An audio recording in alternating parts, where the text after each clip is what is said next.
Good morning students. तो आज हम पढ़ेंगे सेकंड चैप्टर हिस्ट्री का, द रशियन रेवोल्यूशन, रूसी क्रांति।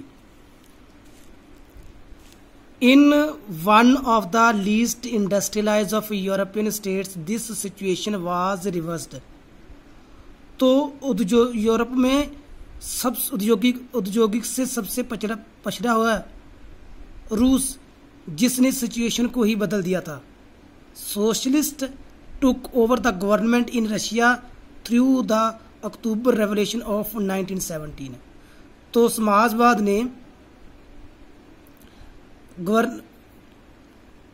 गवर्नमेंट जो थी उस पर कब्जा कर लिया था इस अक्टूबर क्रांति के अनुसार। The fall of monarchy in February 1917, जो तानाशाह था वो खत्म हो गया था। And the events of the October are normally called the Russian revolution, और इन घटनाओं को ही जो रशियन क्रांति कहा जाता है। How did this come about, ये कैसे वापरा? What were the social and political conditions in Russia when the revolution occurred, उस समय सामाजिक और राजनीतिक रशिया में कैसे हालात थे जब ये क्रांति शुरू हुई थी। To answer these questions let us look at Russia a few years before the revolution. तो इन क्वेश्चंस के आंसर जानने के लिए तो हमें रशियन क्रांति के कुछ पड़ावों के बारे, पहले सालों के बारे में जानना पड़ेगा, पहले समय में जानना पड़ेगा। द रशियन एम्पायर इन 1914, जो रशिया का साम्राज्य था। In 1914 tsar Nicholas second ruled Russia. तो जो जार निकोलस था वो रशिया पर शासन करता था।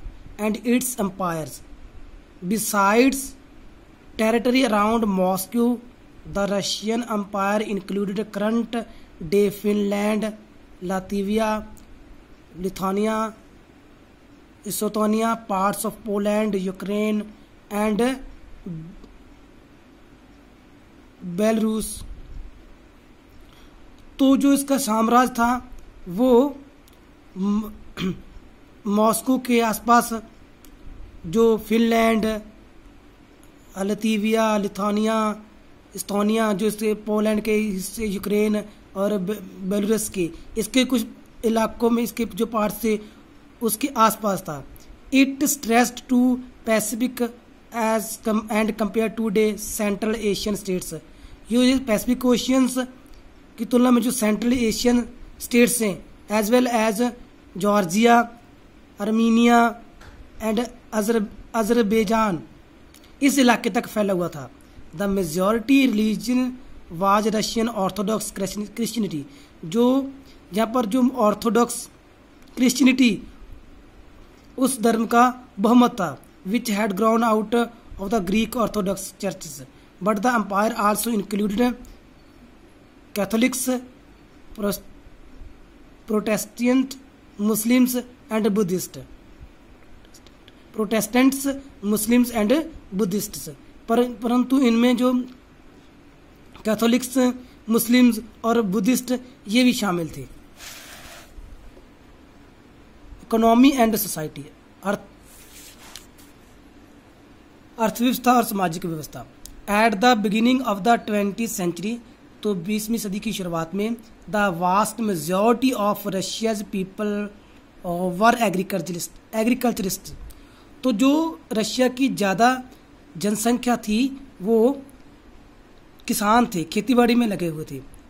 About 85% of the Russian empire's population earned their living from agriculture. तो लगभग 85% जो लोग थे रशियन, वो खेती से ही गुजारा करते थे। This proportion was higher than in most European countries। तो यूरोपियन कंट्रीज की तुलना में ये जो अनुपात था वो ज़्यादा था। फॉर इंस्टेंस, एग्जाम्पल के लिए, in France and Germany the proportion was between 40% and the 50%। तो फ्रांस में 40% लोग खेती करते थे और जर्मनी में 50%। In the empire cultivators produced for the market as well as for their own needs. तो यहाँ पर जो किसान होते थे वो मार्केट, मंडी के लिए भी और अपने नीड्स को पूरा करने के लिए भी जो पैदावार करते थे, खेती करते। And Russia was a major exporter of grain, और जो रशिया था, रूस था, वो निर्यात का सबसे बड़ा देश था।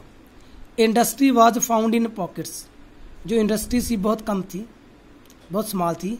Prominent industrial areas were Pittsburgh and Moscow, जो ज़्यादातर इंडस्ट्रियल एरिया थे वो पिट्सबर्ग में और मॉस्को में थे।